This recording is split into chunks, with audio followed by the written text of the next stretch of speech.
चलिए आज बात करते हैं खर्राटों के बारे में। खर्राटे लेना ये एक आजकल की तारीख में एक आम समस्या है और बहुत सारे लोग इस समस्या से ग्रसित होते हैं। तो मैं आज आपको खर्राटों के बारे में बताने वाला हूँ। आप जिनके भी घरों में लोगों को ये तकलीफ़ है, आप लोग ये कुछ स्टेप्स फॉलो कीजिए। आप इसके बारे में भी जान पाएंगे और आप इसको कैसे इसका इलाज करना है आप इसके बारे में भी जान पाएंगे। सबसे पहले जानते हैं खर्राटे होते क्यों हैं। मैं आपको बताना चाहता हूँ कि जब भी आप नींद में अपनी नाक और गले की हवा को स्वतंत्र रूप से नहीं ले सकते, ऐसे टाइम पे ये खर्राटे जो हैं ये उत्पन्न होते हैं और जो आपस में टिश्यू होते हैं गले के, वहाँ पर कंपन पैदा होता है और खर्राटों की आवाज़ पैदा होती है। तो जो लोग खर्राटे लेते हैं उनमें बहुत अधिक गले और नाक के उत्तक, यानी कि ये जो टिश्यूज़ होते हैं गले और नाक के, ये इसके लिए रीजनेबल होते हैं। उनमें जब कंपन पैदा होता है तो ये ध्वनि सुनाई देती है।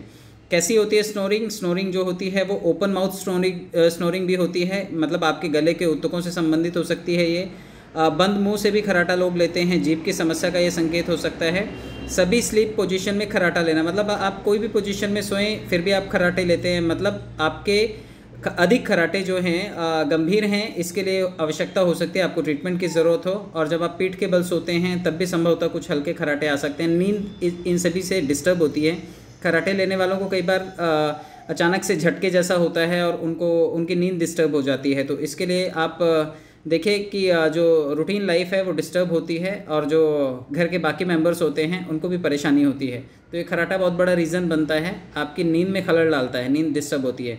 कुछ कारण अगर हम इसके जानें तो सबसे बड़ा फैक्टर जो इसमें होता है वो एज का फैक्टर होता है। जैसे जैसे आप मिडिल एज की तरफ बढ़ते हैं, मतलब गले गले जो होते हैं वो संकरा होता जाता है, थोड़ा सा तंग होता जाता है, रुंद होता जाता है, गला सकरा हो जाता है और गले की मांसपेशियों की जो टोनिंग होती है वो कम हो जाती है। इसलिए जब पुरानी जीवन शैली जो है आपकी, जैसा आप हमेशा खान पान रखते थे, जैसा रहन सहन था, उसमें अगर आप बदलाव नहीं लाते अपनी दिनचर्या में और कुछ बदलाव लाने की ज़रूरत होती है। हालांकि लोग फॉर ग्रांटेड लेते हैं इस चीज़ को और कुछ व्यायाम भी नहीं करते जिससे खर्राटों को रोकने में मदद मिल सके। तो आप कोशिश कीजिए कि आप अपने रूटीन लाइफ को बदलेंगे। अधिक वजन है अगर आपका, जिनका भी वेट थोड़ा सा ज़्यादा होता है, जो फैटी टिश्यूज़ होते हैं और ख़राब मांसपेशियाँ होती हैं, वो टोन नहीं हो पाती है। कई बार वो बहुत ज़्यादा लचीली हो जाती हैं, बहुत बहुत ज़्यादा फैलाव हो जाता है उनका, जिसकी वजह से वज़न जो है गले के आसपास भी आपने देखा होगा कई बार वेट जो होता है वज़न दिखाई देता है। तो ये सभी रीज़न होते हैं खर्राटे के।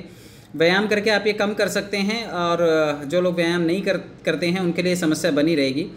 आपको मैं बताना चाहता हूँ कि आप जाने बिस्तर पे जब जाते हैं रात को सोते वक्त, तो उससे पहले आप खाना क्या खाते हैं ये भी बहुत मैटर करता है कि आपको खर्राटे आएंगे या नहीं। जो डेयरी प्रोडक्ट्स बहुत ज़्यादा खाना खा करके सोते हैं, खाने के वक्त डेयरी प्रोडक्ट्स और सोया मिल्क जैसे कुछ जो प्रोडक्ट्स हैं, अगर आप इसका सेवन करते हैं सोने के वक्त तो फिर आपको खर्राटे आने की समस्या हो सकती है। और व्यायाम जो है इसका एक इकलौता सॉल्यूशन है जिससे कि आप अपने वज़न को कम कर सकते हैं और खर्राटों को भी कम कर सकते हैं। आप जैसे एक्सरसाइज करते हैं तो आपकी फिज़िक्स जो है, आपका जो हेल्थ है, आपके पैर हाथ पेट की मसल्स हैं, ये सब जब जैसे टोन होती हैं उसी तरह से गले की मसल्स भी आपकी टोन्ड हो जाती हैं। तो आप थोड़ा सा व्यायाम ज़रूर कीजिए। व्यायाम करने से आपको काफ़ी हेल्प मिलेगी और आप अपनी मांसपेशियों को टोन कर पाएंगे और गला भी आपका ठीक रहेगा। इसके अलावा एक एक्सरसाइज कर सकते हैं, आप अपना मुंह खोलिए और मुंह खोलने के बाद जो जबड़े हैं उसको पहले राइट साइड लेकर के जाइए, 30 सेकंड्स के लिए होल्ड कीजिए और फिर उसको बाईं साइड लेकर के आइए, 30 सेकंड होल्ड कीजिए। तो जबड़े की ये एक्सरसाइज भी आपको खर्राटे की प्रॉब्लम से निजात दिलाएगी। अगर आप ये एक्सरसाइज 30 सेकंड्स के लिए करते हैं तो काफ़ी हद तक आपको इस चीज़ से रिलीफ मिलेगा। तो आप ये ज़रूर कीजिएगा। एक और एक्सरसाइज मैं आपको बताता हूँ। अगर आप ज़्यादा मज़ेदार व्यायाम करना चाहते हैं तो आप गाना ज़रूर गाइए, क्योंकि गाने से जो आपके गले के कोमल तंतु होते हैं, जो मांसपेशियाँ होती हैं, उनमें हमेशा टोनिंग ही रहती है। वो खर्राटों को आप कम कर पाएंगे। आप थोड़ा सा गाना गाने की प्रैक्टिस कीजिए। अगर आप ऊंची आवाज़ में गाना गाते हैं और प्रैक्टिस करते हैं तो काफ़ी हद तक आपको खर्राटों से मुक्ति मिल सकती है। तो गाना ज़रूर गाइए आप। मैं आपको बताता हूँ कि कलर थेरेपी में इसका एक सोल्यूशन है। अगर आप कलर थेरेपी यूज़ करते हैं तो आप घर पे एक बार ज़रूर ट्राई कीजिएगा। हालांकि कुछ दिन का समय लगेगा। आजकल कुछ स्नोरिंग डिवाइसेस भी आती हैं लेकिन उससे बड़ा अनकम्फर्ट फील होता है। तो स्नोरिंग के लिए आप कलर थेरेपी यूज़ कर सकते हैं। ब्लू कलर को आप देखें, यहाँ पर 4 जगह मार्किंग की हुई है। आपकी जो मिडल फिंगर है और आपकी रिंग फिंगर, इसके सेकेंड जॉइंट पर, पित्त जॉइंट पर आप देखिए ब्लू कलर का इस तरह से निशान बना हुआ है। रिंग बनानी है आपको। अगर आप ये रिंग बनाते हैं और आप देखिए जो रिंग फिंगर है आपकी, उस साइड में एक ब्लू डॉट मिडल फिंगर पे लगा हुआ है टुवर्ड्स रिंग फिंगर, ये एक ब्लू डॉट आपको मिडिल फिंगर पर भी लगाना है और सेम चीज़ आपके थंब के ऊपर सेंटर में आपको एक ब्लू डॉट लगाना है। तो ये चीज़ें अगर आप करते हैं सोने के वक्त आप कीजिए, कुछ दिन तक आप इसे लगातार कीजिए और आने वाले टाइम में आप देखिए इस क्रायोथेरेपी के आपको रिटर्न्स मिलने, रिजल्ट मिलने शुरू हो जाएंगे। बहुत बहुत धन्यवाद, प्रैक्टिस कीजिए और इसका फीडबैक ज़रूर दीजिएगा। Thank you so much.